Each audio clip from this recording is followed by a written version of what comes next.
오늘 말씀 빌립보서 2장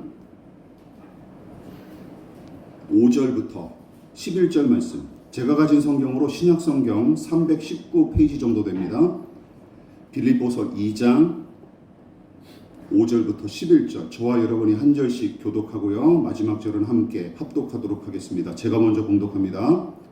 너희 안에 이 마음을 품어라. 곧 그리스도 예수의 마음이니 그는 근본 하나님의 빛이시나 하나님과 동등됨을 취할 것으로 여기지 아니하시고 오히려 자기를 비워 종의 형체를 가지사 사람들과 같이 되셨고 사람의 모양으로 나타나서 자기를 낮추시고 죽기까지 복종하셨으니 곧 십자가에 죽으심이라. 이러므로 하나님이 그를 지극히 높여 모든 이름 위에 뛰어난 이름을 주사 하늘에 있는 자들과 땅에 있는 자들과 땅 아래에 있는 자들로 모든 예수의 이름에 회개하고 다 같이 모든 입으로 예수 그리스도를 주라 시인하여 하나님 아버지께 영광을 돌리게 하셨느니라. 아멘. 우리 말씀의 제목을 다 같이 한번 읽어보시겠습니다. 시작. 한 사람의 삶, 한 사람의 삶이라는 제목으로 우리 진우석 선교사님께서 말씀 전해 주실 때 큰 은혜가 있으시기 바랍니다. 우리 박수로 환영하도록 하겠습니다. 네. 우리 주 하나님께서는 우리 예배 받으시기에 합당하신 분이십니다. 하나님께서는 한국과 중국 그리고 대만 땅뿐만 아니라 온 세계에 또 온 세대 가운데 찬양받고 경배받으시기에 합당하신 분이십니다. 오늘 예배를 통해서 하나님께는 영광이 되고 또 우리에게는 큰 도전과 위로가 되는 시간이 되기를 주의 이름으로 간절히 소망합니다. 오랜만에 한결교회 방문에 함께 교제하고 말씀을 나누는 것 같습니다. 제가 몇 년 전인지는 잘 모르겠는데요. 오랜만에 방문해서 한결교회 처음 방문했을 때 기억이 참으로 선명합니다. 제가 이 앞에 길에서 그때는 아마 택시를 타고 왔는지 그런 것 같은데요. 길에서 내려서 교회 첫 방문이라서 교회를 찾고 있을 때 어떤 한 성도님께서 저희를 먼저 알아보시고 선교사님 한결교회 오셨죠? 너무 반갑습니다 하고 맞아주었던 것이 기억이 납니다. 저를 어떻게 알아보셨을까요? 저는 한결교회에 와보질 않았었는데 목사님 맨날 말씀하시죠. 그렇죠. 아마 오늘처럼 저희를 위해서 늘 기도해주고 있었다는 것을 의미했기 때문에 사실 저희 가정에는 한결교회가 큰 의미를 가지고 있습니다. 한국에 올 때마다 성도님들 한결교회든지 어떤 다른 교회 성도님들이든지 모두 저희에게 수고가 많다고 이야기해 주십니다. 근데 사실 좀 민망합니다. 왜냐하면 저희 가정은 진짜로 수고보다는 큰 기쁨으로 이 일을 감당하고 있기 때문입니다. 저희가 이렇게 할 수 있는 것은 저희가 잘나서가 아니라 또 저희의 어떠함이 때문이 아니라 정말 교회와 우리 성도님들의 기도와 후원 때문인 것을 기억하고 있습니다. 특별히 늘 신실하게 기도로 함께 해주시는 우리 한결교회 성도님들께 진심으로 감사드립니다.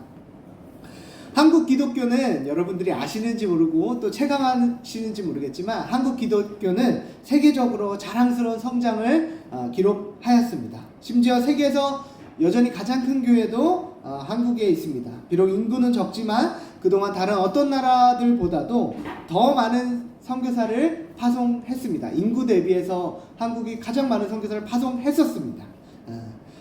그래서 많은 제3세계 교회들, 이른바 남미에 있는 교회들, 아프리카에 있는 교회들, 아시아에 있는 교회들이 한국 교회를 엄청나게 부러워합니다. 그래서 제가 지금 대만에서 사역하고 있는데 대만에 있는 목회자들도 여전히 여름이나 겨울방학을 맞이해서 한국 교회에 방문하고 한국 교회를 배우러 여전히 오고 있습니다. 그러나 우리가 잘 알다시피 코로나로 전 세계가 이제 멈추면서 우리나라는 그동안의 선교, 우리가 어떻게 선교하고 있었는가를 돌아보는 시간을 가졌습니다. 그렇다면 이렇게 자랑스러운 우리나라의 기독교 그리고 우리나라의 선교를 현지인들은 그리고 외국 선교사들은 어떻게 평가할까요? 그 결과는 놀랍게도 우리나라 선교사님들 한 분 한 분의 헌신과 수고를 인정하면서도 그 선교적 영향력에 대해서는 아쉽게도 높게 평가받지 못한다는 것입니다. 그 이유는 무엇일까요? 한국교회가 이렇게 피와 땀으로 선교사님들을 파송하고 후원하고 그리고 선교지로 나간 선교사님들 역시 정말로 열심히 복음을 전하고 그 땅에서 살아왔습니다. 그런데 왜 이렇게 현지의 혹은 외국인들의 평가는, 선교적 영향력은 이렇게 높게 평가받지 못할까요? 그동안 한국교회는 한 인격의 회심보다는 개종에 초점을 맞춰왔습니다. 무슨 이야기였냐면 민속신앙을 가졌던 사람들을 기독교로 개종시키고 불교도였던 이슬람교도였던 사람들을 열심히 예배당 안으로 나오게 만들었다는 것입니다. 이것 듣기에는 매우 중요하고 소중한 일입니다. 그러나 우리가 한 가지 잊고 있었던 사실이 있었습니다. 그것은 바로 복음을 내면화하는 것, 복음을 내 것이 되게 하는 것이 단순하게 즉각적으로 일어나지는 않는다는 것입니다. 복음을 내면화하는 과정은 크게 세 단계로 이루어집니다. 한 사람이 복음을 받아들이면 가장 먼저는 행동 양식이 변화됩니다. 예를 들어 문란한 그런 생활을 하고 있었던 한 사람이 그 행동을 멈추게 됩니다. 술과 담배에 중독됐던 사람들이 주일날 교회에 나오게 됩니다. 두 번째 단계는 우선순위가 변화되는 것입니다. 이전에는 돈과 여가 생활이 가장 그 삶의 우선순위였다면 한 사람이 복음으로 내면화되면서 점차 우선순위가 하나님과 교회로 변하게 됩니다. 세 번째는 가장 깊은 단계입니다. 그것은 바로 세계관의 변화입니다. 이전에는 자신의 마음대로 살아갔던 사람, 이전에는 내 삶의 주인이 나였는데 하나님을 만나고 나서는, 복음이 내면화되고 나서는 하나님을 위해서 내 중심이 바뀌게 되는 것입니다. 어떤 결정과 행동을 하든지 이제는 자신의 유익을 위해서가 아니라 하나님 나라의 가치를 위해서 결정하게 되는 것입니다. 지난 한국 기독교의 선교는 복음의 내면화 첫 단계인 행동 양식의 변화에만 머물렀던 점이 있습니다. 그저 현지인들을 교회에 나오게 하고 세례를 주는 것에 주된 관심사가 있습니다. 물론 그것도 엄청나게 위대한 일입니다. 하지만 우리가 생각해야 될 부분은 아무리 그들의 행동이 변하고 그들이 명목적으로 세례를 받고 교회에 출석해도 그들의 근본적인 세계관이 변하지 않으면 그들의 삶은 여전히 물질을 쫓고 자신보다 하나님을 우선시하고 하나님과 우상을 동시에 섬긴다는 것입니다. 복음이 진정으로 우리 삶에 내면화되지 않으면 근본적인 삶의 변화가 일어나지는 않는 것입니다. 그동안 서구권 나라들이 아프리카에 많은 노력을 들여서 기독교를 전파하였습니다. 그 결과 아프리카에 적지 않은 나라들이 이른바 기독교 국가가 되었습니다. 그러나 한 단체의 통계를 한번 살펴보니까요, 아프리카에서 기독교 인구가 높을수록, 이른바 복음화율이 높을수록 부패지수가, 그 나라의 부패지수가 높다는 기이한 현상을 발견하게 되었습니다. 왜 그랬을까요? 케냐 같은 경우는 과거에 그 나라의 기독교 인구가 이른바 복음화율이 70%, 80%가 됐습니다. 한 나라의 기독교 인구가 그렇게 많은데 왜 그 나라는 그렇게 부패하였을까요? 복음이 진정으로 한 사람에게 내면화되지 않았던 것이죠. 기독교가 그저 그들의 행동 양식만 변화시킨 것입니다. 이것이 선교지만의 이야기일까요? 너무나 안타까운 현실이지만 한국에서는 기독교 그리고 그리스도인들에 대한 인식들이 좋지 않은 것을 우리는 이미 잘 알고 있습니다. 제가 한국 온 지 한 2주 정도 되었는데요. 2주 동안 여러 교회들을 방문하였습니다. 네, 저희가 이제 발견한 사실은, 물론 한결교회는 그렇지 않지만 많은 교회들이 주일학교가 없어지고 또 젊은이들이 교회를 떠나고 또 많은 사람들이 교회를 비판하며 예배를 드리러 나오지 않습니다. 왜 이럴까요? 이것은 한국 교회 안에 행동 양식이 변화된 사람들은 많지만 세계관이 변화된 그리스도인들은 적다는 것을 의미합니다. 많은 사람들이, 심지어 그리스도인조차도 교회에 실망을 하고 떠나게 되는 것이죠. 이러한 시대 현실 속에서 우리는 무엇을 해야 할까요? 어떻게 해야지 그들의 행위를 변화시키는 것을 넘어서 한 사람의 세계관까지 변화시켜서 복음으로 살아가는 그리스도인의 제자를 삼을 수 있을까요? 계속해서 큰 행사를 해야 될까요? 큰 이벤트로 행동 양식을 변화시킬 수 있어도 한 사람의 세계관을 변화시키기는 어렵습니다. 선물로 어떤 사람들을 예배당으로 끌어들여야 될까요? 사람 수는 늘릴 수 있겠지만 그것으로는 한 사람의 세계관을 바꿀 수는 없습니다. 안타깝게는 우리가 아무리 매해마다 큰 소리로 구호를 외치고 좋은 전략을 짤지라도 한 사람의 세계관은 정말로 변화시키기 어렵다는 사실입니다. 그렇다면 도대체 우리는 무엇을 해야 될까요? 우리 한결교회는 도대체 어떤 일을 해야 하는 것일까요? 우리가 기억해야 될 사실은 한 사람의 영혼은 세상적인 그런 대형 이벤트가 아니라 어떤 한 사람의 삶의 선택으로 변화된다는 것입니다. 오늘 본문에 나타난 한 사람의 삶을 살펴볼까요? 그분은 바로 예수님이십니다. 신이신 하나님께서, 전능하신 하나님께서, 천지와 천지 만물을 창조하신 그 하나님께서 하나님과 동등됨을 포기하고 오히려 종의 모습으로 십자가에서 우리를 위해 돌아가셨습니다. 그 결과가 어떻게 됩니까? 오늘 본문 9절에서 11절을 다시 한번 살펴볼까요? 오늘 본문 빌립보서 2장 9절에서 11절입니다. 제가 한번 읽어보도록 하겠습니다. 이러므로 하나님이 그를 지극히 높여 모든 이름 위에 뛰어난 이름을 주사 하늘에 있는 자들과 땅에 있는 자들과 땅 아래에 있는 자들로 모든 무릎을 예수의 이름에 꿇게 하시고 모든 입으로 예수 그리스도를 주라 시인하여 하나님 아버지께 영광을 돌리게 하셨느니라. 그 한 사람의 삶, 예수 그리스도의 그 삶, 곧 누군가를 위해 낮아지고 심지어는 죽음까지 감당하는 그 삶, 그 삶을 통해 모든 사람들이, 모든 피조물들이, 모든 영혼들이 예수를 주라고 고백하는 그 하나님께 영광 돌리는 그 사건이 일어나게 되는 것입니다. 만약 이것이 사실이라면, 우리가 이것을 진리라고 믿는다면 한 사람을 예수 그리스도의 제자로 삼는 유일한 방법은 바로 예수를 닮는 것입니다.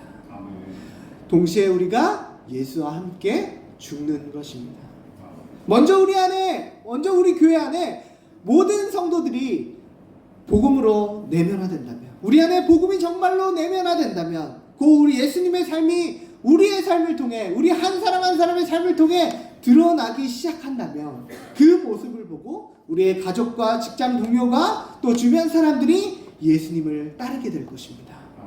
우리가 파송한 한결교회가 파송하고 협력한 선교사가 예수님의 마음을 품고 예수님의 삶을 따라 선교지에서 살아가기 시작한다면 많은 현지인들이 주님을 보고 따르게 될 것입니다. 그저 우리가 입으로만 복음을 전하고 입으로만 예수님을 말한다고 해서 이 일이 일어나지는 않습니다. 만약 그저 입으로 그 복음의 내용만을 전하는 것이 선교사의 일이고 그리고 교회의 일이라면, 그리고 그것이 그리스도인의 사명이라면 발전된 AI가 더 훌륭할 것입니다. 여러분 중에 아시는 분들도 있고 모르시는 분들도 있겠지만 챗 GPT라는 그런 인공적인 AI라는 프로그램이 있습니다. 어떤 질문을 하든지 방대한 자료를 통해 가장 적합한 대답을 해주는 것입니다. 외국어도 문제 없습니다. 종교적인 질문도 문제가 없습니다. 제가 며칠 전에 어떤 교회에서 하나의 강의를 했는데요. 제가 그 강의가 잘 풀리지 않아서 그 강의 주제에 대해서, 강의 주제가 선교의 의미였는데요. 그래서 챗 GPT의 선교의 의미라는 강의에 대해서 한번 목차를 작성해 줄래? 했더니 그 챗 GPT가 선교의 의미와 역사와 성육시적 선교와 선교의 어떤 부분들까지 다 저를 위해 작성해 주었습니다. 외국어도 문제 없습니다. 아마 저보다 이 프로그램이 중국어로 복음을 더 일목요연하게 설명해 줄 수 있을 것입니다. 만약 그저 입으로 복음의 내용을 전하는 것이 선교이고 그것이 그리스도인의 사명이라면 선교사가 필요할까요? 교회가 필요할까요? 우리의 전도가 필요할까요? 챗 GPT 같은 것이, AI가 더 효율적이 아닐까요? 그러나 한 사람의 인생은 한두 마디 말로 변화되지 않는다는 것입니다. 우리 그리스도인들 한 사람 한 사람이, 우리 한결교회 성도 여러분 한 사람 한 사람이 삶의 순간마다 주님을 선택하고 주님과 함께 낮아지고 누군가를 위해 십자가를 지는 그 삶을 살아가기 시작할 때 한 생명의 변화가 시작되기 시작하는 것입니다. 기억하실지는 모르겠지만 저는 2015년부터 중국을 품고 광서 장족 자치구라는 그런 소수 민족 자치구에서 캠퍼스 사역을 했습니다. 약 4년 전 중국의 정책으로 인해 중국을 떠나 2019년부터 대만에서 사역하고 있습니다. 아주 잠시 대만에서의 지난 사역을 우리 성도님들께 나누고자 합니다. 대만에서의 사역은 크게 5가지 사역으로 유형으로 나눌 수 있습니다. 혹시 가능하시면 PPT 좀 올려주시겠습니까? 네. 예. 첫 번째는 교회 협력 사역입니다. 저는 현재 여기 써져 있는 대로 타이중 승리교회를 세우는 것을 협력하고 있습니다. 승리교회는 이미 그 현지인 담임 목사님이 있습니다. 승리교회는 대학 근처에 있는 대학생 위주의 아주 작은 교회입니다. 저희가 승리교회를 알게 된 무렵 담임 목사님이었던 그 림 목사님이라는 분이 계시는데 여기도 계십니다. 림 목사님은 재정 문제와 또 사역에 열매 없으므로 교회 문을 사실은 닫으려고 했습니다. 그 가운데 하나님의 인도하심으로 저희 가정을 만나게 되었고 저희 가정의 협력과 함께함으로 감사하게도 3년이 지난 지금은 비록 환경이 어렵고 재정은 어렵지만 하나님이 기뻐하시는 목회를 위해 노력하고 있습니다. 저는 승리교회에서 운영위원회도 세우고요. 다음 사진도 한번 넘겨주시겠어요? 예, 이렇게 저희가 찬양팀도 세우고요. 다음 사진 넘겨주시겠습니까? 성교 공부반도 진행하면서 교회의 뼈대를 세우는 작업을 지난 기간 해왔습니다. 또 지금은 중국과 말레이시아 또 홍콩에서 온 유학생들을 섬길 수 있는 저희 교회로 발전하고 있습니다. 그 다음 사진 넘겨주시겠습니까? 네. 또 이제는 저희가 정기적으로 이제 도움을 받는 교회를 넘어서서 정기적으로 공원에 나가서 이웃들에게 또 아이들에게 복음을 전하는 노력도 계속해서 진행하고 있습니다. 네, 다음 사진 넘겨주시겠습니까? 그다음 두 번째 사역은 선교 동원 훈련 사역입니다. 여러분 100년 전만 해도 전 세계 82%의 기독교인들이 북미와 유럽에 있었습니다.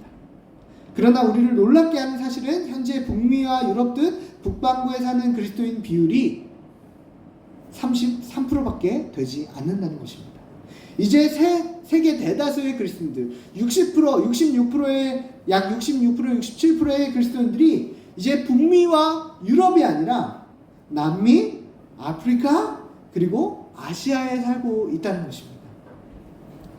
이 가운데 중국, 대만, 말레이시아, 싱가포르의 공통점을 아십니까? 여러분 다 아시아 국가지만 이 4가지 나라의 국가의 공통점이 무엇이 있을까요?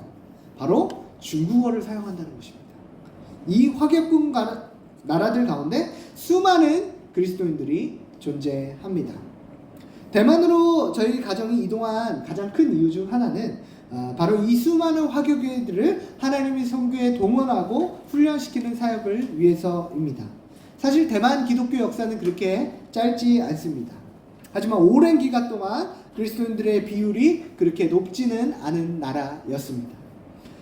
오래된 민속신앙의 영향으로 복음이 쉽게 전해지지 않았습니다.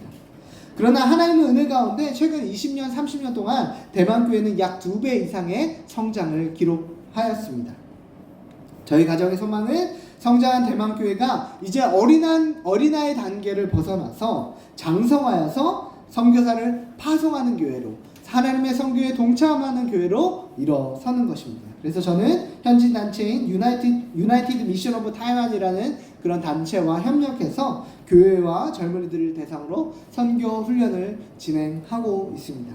아쉽게도 여러분들이 다 아시겠지만 2-3년 동안은 코로나로 인해서 온라인으로 훈련이 진행되었습니다.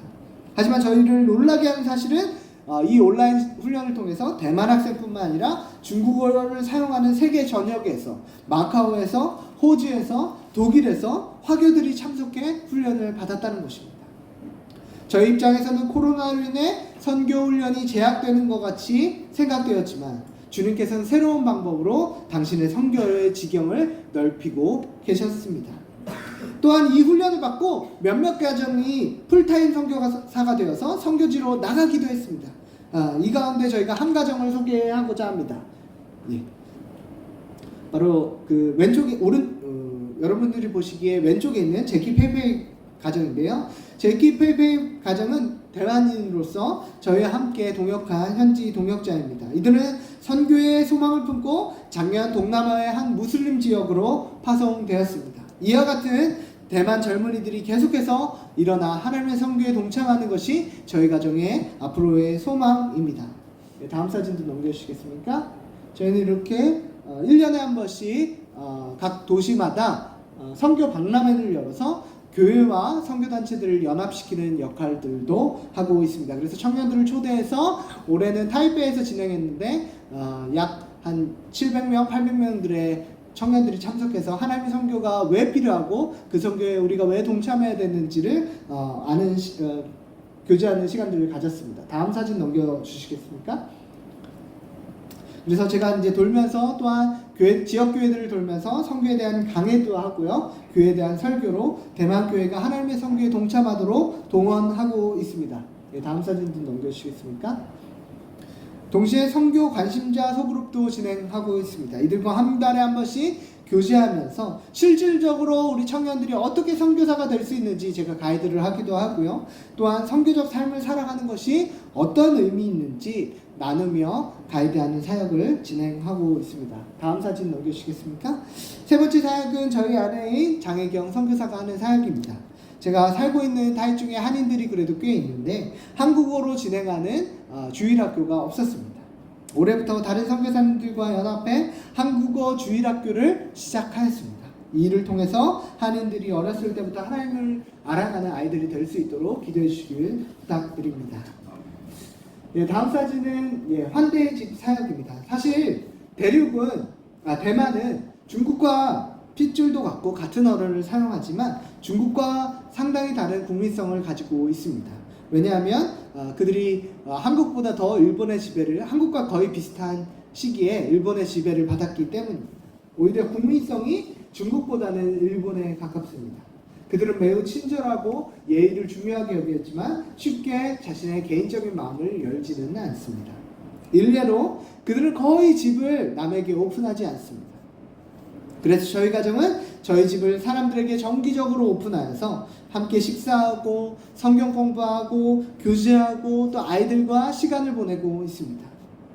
또 명절마다 집에 돌아가지 못했던 아까 얘기했던 말레이시아, 홍콩, 중국 유학생들을 초대해서 함께 교제하고 사랑하는 사역을 하고 있습니다.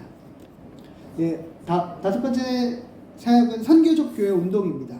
작년부터 타이중의 젊은 선교사님들과 타이중의 젊은 담임 목회자들과 어떻게 하면 하나님의 교회를 대만에서 건강하게 세울 수 있을까 하며 이 모임이 시작되었습니다. 저를 포함해 4명의 대만 목사님들이 함께 공부하고 기도하며 교회 성장주의에 매몰된 대만 교회 가운데 다른 대안들을 한번 찾아보고 있습니다. 저는 이들 교회들을 설교로 섬기며 도우면서 사역하고 있습니다. 예, PPT 이제 내려주셔도 될 것 같습니다.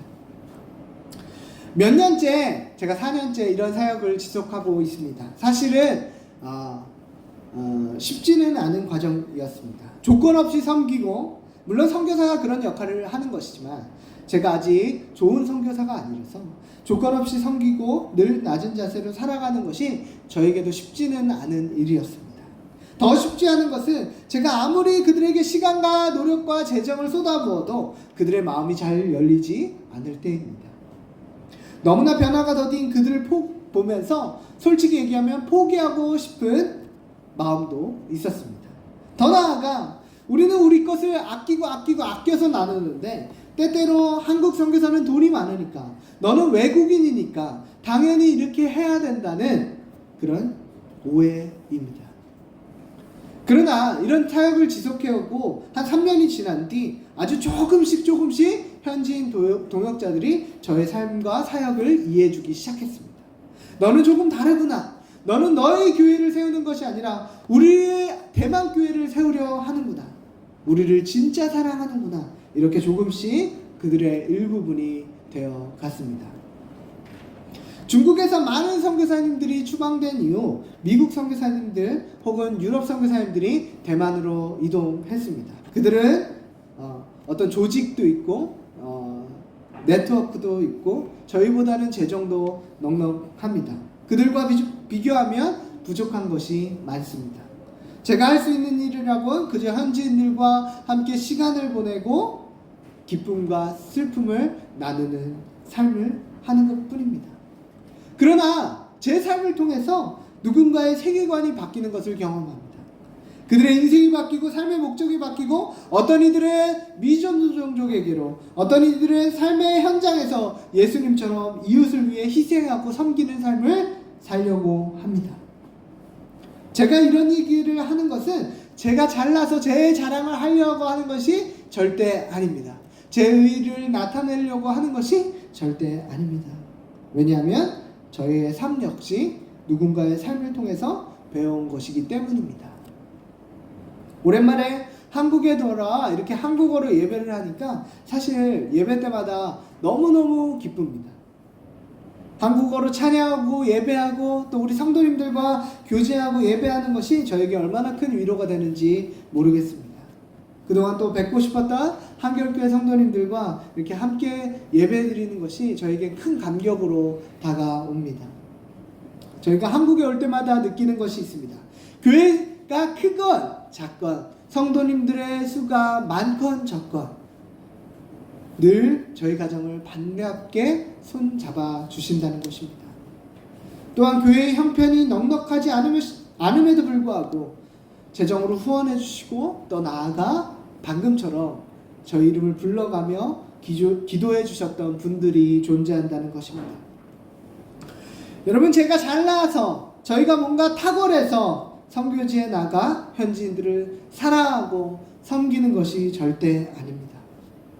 아무것도 모를 때부터 어린 시절부터 그리스도인이란 어떻게 살아야 되는지 말이 아니라 몸으로 알려주셨던 우리 성도님들, 믿음의 선배들, 때때로 교회 주방에서 혹은 예배당에서 그리고 교회 곳곳에서 보이지 않는 곳에서 섬기셨던 신앙의 선배들, 늘 기도로 교회를 지키셨던 집사님들, 권사님들, 교회에 무슨 일이 있을 때마다 자신의 일처럼 앞장서서 재정으로 몸으로 섬기셨던 집사님들, 자신의 삶을 들여 주일학교 아이들을 내 아이들보다 더 사랑했던 그런 교사 선생님들, 감히 말하건대 저를 양육해 주시고 지도해 주신 성도님들, 그리고 저를 후원해 주시고 기도해 주시는 여러분 한 분 한 분, 여러분들의 예수를 닮아가는 그 삶이 저의 세계관을 바꿔 주었습니다. 저 역시 한국교회를 통해서 더 나아가 여러분들을 통해서 배웠기 때문에 제가 이렇게 살아갈 수 있다는 것입니다. 사랑하는 한결교회 성도 여러분, 한국교회의 어두운 미래를 어떻게 돌파할 수 있을까요? 더 나아가 어떻게 온 열방이 하나님께 돌아와 주님을 예배하고 찬양하고 경배할 수 있을까요? 그 유일한 방법은, 제가 알고 있는 그 유일한 방법은 우리가 먼저 예수를 닮는 삶을 사는 것입니다. 우리가 먼저 믿음의 선배들의 희생적인 사랑과 헌신을 본받는 것입니다. 왜 이렇게 한국교회가 힘을 잃어가고 있을까요? 왜 한국교회가 해외에서 좋지 못한 평가를 받고 있을까요? 왜 이렇게 다음 세대가 메말라 가고 있을까요? 그것은 바로 복음을 먼저 받은 자로서 예수님이 아니라 세상적인 가치를 쫓았던 저의 문제이고, 입으로는 하나님이라고 이야기하지만 이원론적인 삶을 살아가는 바로 우리들의 문제일 수도 있는 것입니다. 만약 우리가 다시 한번 그 성경의 진리를 따라, 더 나아가 믿음의 선배들을 따라 그 유산을 쫓아 예수님의 삶을 따라 산다면, 예수님과 같이 자신을 낮추고 주님께 죽기까지 복종한다면 다시 한번 하나님이 우리 교회를 사용하여 주실 것입니다. 이 세계에 아직도 하나님을 알지 못하는 수많은 사람들이 하나님을 하나님이라 인정하게 될 것입니다. 사랑하는 성도 여러분, 저를 통해서 놀라운 사역, 더 위대한 사역을 듣고 싶었을지 모르겠습니다. 때때로 저의 삶이 우리 성도님들의 기도에 또 우리 교회의 기도에 부응하지 못한 것 같아서 죄송할 때가 많습니다. 특별히 오늘처럼 이렇게 저희를 위해서 늘 기도하고 지원해주는 그런 교회에 왔을 때 제 마음이 그렇습니다. 제가 어떻게 여러분 앞에서 어떻게 하라고 권면할 수 있겠습니까? 더 나아가 제 마음이 더 어려울 때는 언제인지 아십니까? 여러분들의 우리 이 한국교회와 특별히 이런 성도님들의 피와 땀이 섞인 후원금을 받을 때 그렇습니다. 왜냐하면 제가 우리 성도님들의 우리 교회의 고단한 삶을 알고 있기 때문입니다. 교회의 어려운 형편들, 한결뿐만 아니라 모든 교회의 쉽지 않은 형편들을 제가 어렴풋이나마 알고 있기 때문입니다. 솔직히 이야기하자면 제가 한결교회 성도님들 앞에서 눈에 보이는 그런 큰 일들을 할 수 있을지는 솔직히 모르겠습니다. 그러나 하나님과 교회 앞에서 최선을 다해 제가 할 수 있는 일이 있습니다. 그저 어디에 있든지 제가 서 있는 땅에서 예수를 담는 삶을 사는 것입니다. 다음번에 돌아와 한결교회에 와서 보고할 내용이 없을지라도, 이렇게 나눌 사진조차 없을지라도 제가 최선을 다해 할 수 있는 것, 그것은 바로 그 땅에서 이웃을 사랑하고 이웃을 위해, 현지인들을 위해 낮아지고 섬기는 삶입니다. 억울하고 오해받을지언정 사랑하기를 포기하지 않겠습니다. 가난해질지라도 이웃을 위해 저의 시간과 재정을 나누는 삶을 포기하지 않겠습니다. 사랑하는 성도 여러분, 우리가 어디에 있든지, 그곳이 제가 살고 있던 대만이든지 한국이든지 아니면 세계 어디든지 우리 함께 주님을 닮아가는 삶을 살아갑시다.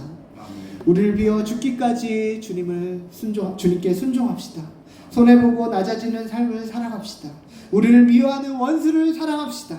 하나님 나를 위해 우리의 것들을 희생합시다. 너무나 작아 보이는 그런 한 사람의 삶을 통해 하나님께서 큰 일을 행하실 것입니다. 하나님께서 한 사람 한 사람의 이러한 작은 삶을 통해 예수를 닮아가려 하는 그 몸부림을 통해 인간적으로 너무나 작아 보이는 우리 한결교회의 몸부림을 통해 온 세대가, 온 열방이 주님 앞에 나와 예수를 주라 시인하는 그 일들이 일어나게 될 것입니다. 온 열방이 하나님께 영광 돌리게 될 것입니다. 그날이 반드시 올 것입니다. 솔직히 얘기하자면 우리 한결교회 인간적으로, 세상적으로 보면 어떤 큰 영향력이 있겠습니까? 그러나 성경의 진리를 우리는 알고 있습니다. 소수의 그 헌신, 한 사람 한 사람의 그 위대한 일을 아니라 일상 속에서 주님을 닮아가려는 그 몸부림, 하나님께서는 그 몸부림, 그 마음, 그 작은 삶을 사용하신다는 것입니다. 인간적으로는 아무런 우리의 애씀과 우리의 노력들이 아무런 열매 없어 보일지라도 우리의 작은 삶, 우리의 오늘의 작은 결단이 하나님께서 큰 일을 하게 하실 것입니다. 하나님께서 우리를 사용하실 것입니다. 그날이 반드시 올 것입니다.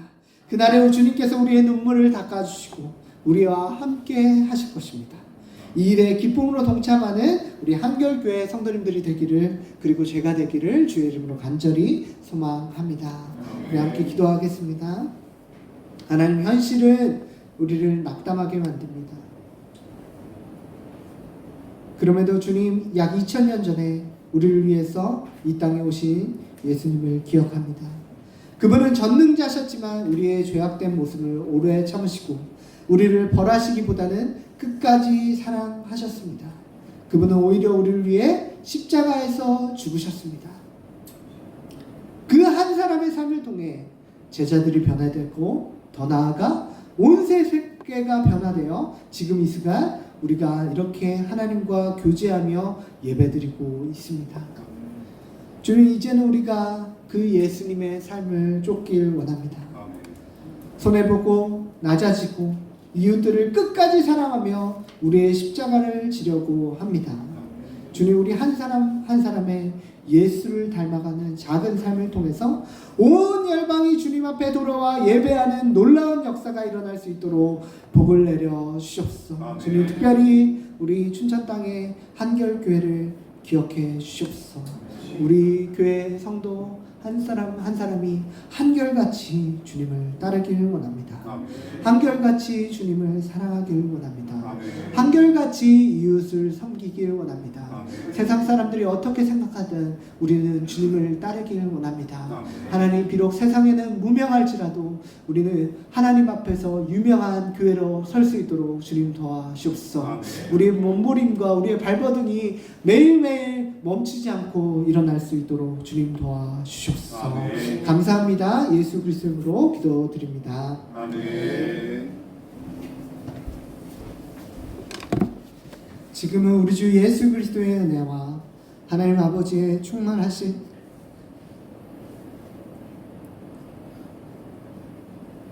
사랑하심과 성령님의 교제케 위로케 하심이 주님을 닮아 낮아지고 손해보고 힘들지라도 원수를 사랑하며 살기를 소원하는 주의 백성들 머리 위에 특별히 한결같이 주님을 사랑하고 예수를 따라가길 원하는 한결교회 머리 위에 이제부터 영원토록 함께 있기를 주의 이름으로 간절히 소망하옵나이다. 아멘.